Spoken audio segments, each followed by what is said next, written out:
ये एक ऐसा राज है इसमें आज़म, ये फरमाया ऐसा राज है जो हर किसी को नहीं मिलता। इसमें आज़म कि इसमें आज़म जो है ना, तो कई लोगों ने पूछा कि इसमें आज़म हमें बता दीजिए। कितने लोग शौकीन हैं कि हमें इसमें आज़म मिल जाए, बस अल्लाह से जो दुआ करेंगे अल्लाह उसी वक्त क्या कर लेंगे, कबूल फरमा लेंगे। तो किताब है लुत्फुल लतीफ़, लुत्फुल लतीफ़ में, उस किताब में फरमाया कि 63 कौल लिखे हैं उलमा ने, 63 कौल कि वो इसमें आज़म किस इसम में है, इसमें आज़म वो क्या है। कितने कौल लिखे हैं? 63। फरमाया कि व इलाहुकुम इलाहुम वाहिद ला इलाहा इल्ला हुवर रहमानुर रहीम। ये कलमात इसमें आज़म है।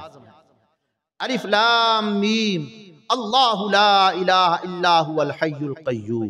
फरमाया ये इसमें आज़म है। अल्लाह के सारे नाम इसमें आज़म है। इसम में ना नाम, आज़म में ना बड़ा। तो जो भी अल्लाह का नाम है वो क्या है? बड़ा। एक अल्लाह वाले कहने लगे मुझे बताओ कि अल्लाह का छोटा नाम क्या कौन सा है? और अल्लाह के नाम सारे ही बड़े हैं। अल्लाह की जात बड़ी है तो अल्लाह के नाम भी बड़े हैं। तो इसलिए ये एक ऐसा राज है इसमें आज़म, ये फरमाया ऐसा राज है जो हर किसी को नहीं मिलता, हर किसी को नहीं मिलता। और जिसको अल्लाह देते हैं फिर वो आम किसी को बताता नहीं है, आम किसी को बताता नहीं है। तो फरमाया ये अल्लाह की तरफ से अता होती है, ये चीज अल्लाह की तरफ से। ऐसे नहीं कि बस सिर्फ अल्लाह पढ़ लिया तो बस काम बन गया, सिर्फ ला इलाहा इल्लल्लाह पढ़ लिया। उलमा ने 63 कौल नकल फरमाए हैं कि फरमाया कि ला इलाहा इल्ला अंता सुब्हानका इन्नी कुन्तु मिनज़ ज़ालिमीन। ये इसमें आज़म है। अलिफ लाम मीम अल्लाहु ला इलाहा इल्ला हुवल हय्युल क़य्यूम, ये इसमें आज़म है। अल्लाहु ला इलाहा इल्ला हु अल हय्युल क़य्यूम, इसमें आज़म है।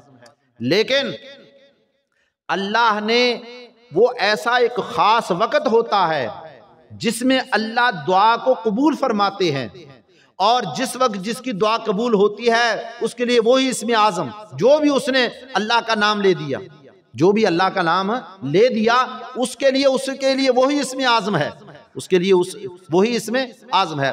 बाद फरमाते हैं अल्लाहुम्मा रब्ब हाज़िहि दावा अल्लाहुम्मा सल्ली अला मुहम्मद, यानी अल्लाहुम्मा इसमें आज़म है, रब्बना इसमें आज़म, अल्हम्दुलिल्लाहि रब्बिल आलमीन सूरह फातिहा ये इसमें आज़म, बिस्मिल्लाहिर रहमानिर रहीम इसमें अल्लाह भी है, अर्रहमान भी है, रहीम भी है, ये सारे अल्लाह के नाम है, ये इसमें आज़म, इसमें आज़म है। एक अल्लाह वाला जिसको इसमें आज़म ज्ञात था ना, तो उसके पास एक आदमी गया, कहने लगा हजरत मुझे इसमें आज़म सिखा दो, मुझे इसमें आज़म सिखा दो। वो कहने लगा कि अच्छा मैं जरा तेरा इम्तिहान लेता हूं कि तेरे अंदर इतनी सलाहियत भी है कि नहीं, इतनी सलाहियत है भी कि नहीं कि तू इसमें आज़म को याद कर सकता है और उसको इस्तेमाल कर सकता है। उनका चलो ठीक है जी। उसने उस अल्लाह वाले ने एक डब्बा दिया, एक डब्बा उसको दिया कि ये फलां एक अल्लाह का बुजुर्ग बैठा है, ये उसको जाकर दे करके आ, ये उसको दे करके मेरे पास वापस आ और फिर मैं तुझे इसमें आज़म बताऊंगा। कहता ठीक है। उसने डब्बा उठाया और जा रहा है, और डब्बे के अंदर से आवाज आ रही थी, कभी हरकत, इधर हरकत होती है डब्बे में, इधर हरकत होती है डब्बे में। तो दिल में बड़ा ख्याल आया, कहता है कि चलो मैं देखूं तो सही डब्बे में है क्या, अल्लाह के वली ने इस डब्बे में रखा क्या है। ये ऐसे आवाजें आती हैं कभी इधर को कभी इधर को।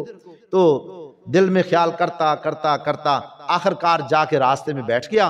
उसने उस डब्बे को उठाया और जब उसका ढकना खोला तो फिर क्या था, एक चूहा उसमें से निकला, छलांग लगाई, दौड़ गया।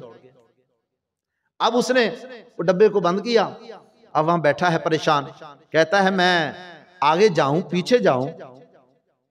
वो डब्बे में अंदर क्या था, एक चूहा था।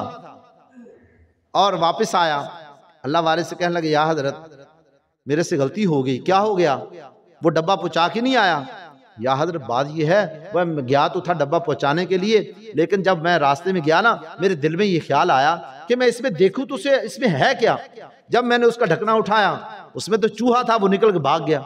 कहते हैं इसलिए मैं कह रहा हूं तेरा ज़रफ कम है, बर्दाश्त नहीं कर सकता। और तू एक डब्बे को, एक अमानत को तो वहां पहुंचा के नहीं आया। एक डब्बा तुझे मैं दिया, इसको वहां फलां आदमी को दे के आ जा, और तू उसको खोल के देखना शुरू कर दिया, और इसमें आजम वो ढूंढता है। अल्लाह, इतने इतने बड़े अल्लाह के वली गुजरे हैं, जब कभी अपने मुरीद में कोई थोड़ी सी भी खयानत देखते थे ना, उसको वलायत नहीं देते थे, उसको खिलाफत नहीं देते थे।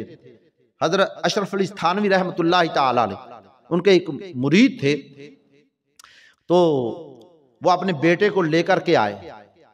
तो उनके बेटे की उम्र 12 साल से ज्यादा थी। मौलाना अशरफ अली साहब थानवी रहमतुल्लाह ताला अलैह, वो पूछते अपने मुरीद से, कहने लगे कि सफर किस पर किया है। कहने लगे रेलगाड़ी पर। कहते अपने बेटे का टिकट लिया था, इसके पैसे टिकट पूरे। उन्होंने कहा या हजरत मैंने अपना टिकट तो पूरा लिया है, मैंने अपने बेटे का आधा टिकट लिया है। कहने आधा टिकट इसका क्यों लिया, ये 12 साल से बड़ा है, ये यानी ये बड़ा हो गया है, ये बालग हो गया है, आपने इसका पूरा टिकट क्यों नहीं लिया,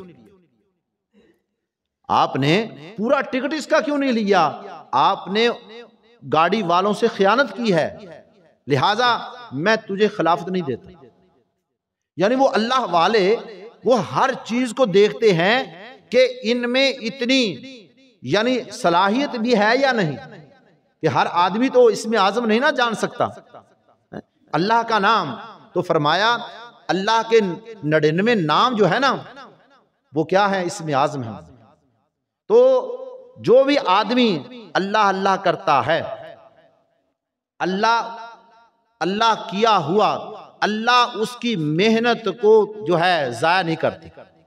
जो भी अल्लाह से मांगता है, अल्लाह का वादा है वक़ाला रब्बुकुम उदऊनी अस्तजिब लकुम, मेरे बंदो मुझसे मांगो, जब तुम मांगोगे अल्लाह पाक फरमाते हैं मैं देने के लिए तैयार हूं। जब अल्लाह का वादा है तो हमें चाहिए कि हम हर हाल में क्या करें, अल्लाह से मांगें, अल्लाह से अपना ताल्लुक कायम करें। तो जो भी आदमी क्या करता है, अल्लाह के यानी 99 नाम पढ़ता है और पढ़ता रहता है और दुआ मांगता रहता है, अल्लाह उसको इसमें आज़म उसमें अता फरमाते हैं और उसकी दुआ को अल्लाह क्या करते हैं, कबूल फरमा लेते हैं। तो अल्लाह ने उसको मुबहम रखा है, क्यों, इसलिए कि जिस तरह शब कदर की रात में एक ऐसी घड़ी होती है, शब कदर की रात में, कि उस वक़्त जब कबूलियत का वक़्त होता है ना, आदमी जो भी दुआ करता है अल्लाह उसको कबूल फरमा लेते हैं, उसको अल्लाह, लेकिन है वो पूरी रात में घूमती रहती है। शब कदर की रात में वो घड़ी पूरी रात में घूमती रहती है। तो एक वाक़या आता है ना, एक आदमी जिम्मेदार था, उसने अपना सुहागा जो है ना उठा लिया सर के ऊपर, कहता है या अल्लाह इसको सोना बना दे, इसको सोना बना दे। उसने सुना कि इस रात में आदमी जो भी दुआ करता है अल्लाह उसको क्या कर लेते हैं, कबूल फरमा लेते हैं। अब उसने सुहागे को उठाया हुआ है और अल्लाह से दुआ कर, या अल्लाह इसको सोना बना दे, सोना बना दे, सोना बना दे, सुबह तक। और जब कबूलियत का वक़्त आया वो भी आदमी थक गया, थकने के बाद उसको नीचे गिरा, कहता है या अल्लाह चलो सोना ना बना, इसको लोहा ही बना दे, मैं तो थक गया हूं, मैं तो थक गया हूं, या अल्लाह इसको क्या बना दे, लोहा ही बना दे। अब उसने जब नीचे गिराया, कबूलियत का वक़्त था, कबूलियत की घड़ी थी, उसी वक़्त वो क्या बन गया, लोहा बन गया। कि जो कबूलियत की वक़्त होता है ना, ये अल्लाह जिस वक़्त वो कबूलियत की घड़ी होती है, आदमी जो भी दुआ करता है अल्लाह उसको कबूल फरमा लेते हैं। कि जिस तरह जुमातुल मुबारक के अंदर एक घड़ी है, एक ऐसी घड़ी है, मेरे और आपके नबी इमामुल अंबिया महबूब किबरिया हज़रत मुहम्मदुर रसूलुल्लाह सब कहो सल्लल्लाहु अलैहि वसल्लम, आका फरमाते हैं जुमे के अंदर एक ऐसी घड़ी है कि आदमी जो भी दुआ करता है अल्लाह उसको क्या कर लेते हैं, कबूल फरमा लेते हैं। वो किस वक्त होती है? कभी तो यानी पहली अजान के बाद फौरन आ जाती है, कभी वो दूसरी अजान के बाद, कभी जिस वक्त इमाम दोनों खुतबों के दरमियान बैठता है उस वक्त आ जाती है, कभी वो जुमे की जब दुआ हो रही होती है उस वक्त वो घड़ी आ जाती है, कभी वो असर के वक्त आ जाती है, कभी वो मगरब के वक्त आ जाती है। पूरे दिन में वो एक खास घड़ी क्या करती है, वो घूमती रहती है, लेकिन उसका सही इल्म सिर्फ अल्लाह ही को है। अब अगर कोई आदमी कहे कि बस वो घड़ी का मुझे पता चल जाए, बस उसी वक्त मैं क्या कर लूंगा, दुआ कर लूं, तो जो भी दुआ करेगा आदमी अल्लाह उसको क्या कर लेते हैं, कबूल। इसमें अल्लाह की हिकमतें हैं, इसमें अल्लाह की क्या है, हिकमतें हैं कि जिसको इसमें आजम मिल जाता है तो वो ऐसा बंदा होता है कि उसको दुनिया की कोई लालच नहीं होता, कोई तमा नहीं होता, उसकी आखिरत यानी अल्लाह के साथ ताल्लुक हो जाता है। मन कान लिल्लाह कान अल्लाहु लहू, जो अल्लाह के हो जाते अल्लाह उसका हो जाता है, जो अल्लाह का हो जाता है अल्लाह भी फिर उसके हो जाते हैं।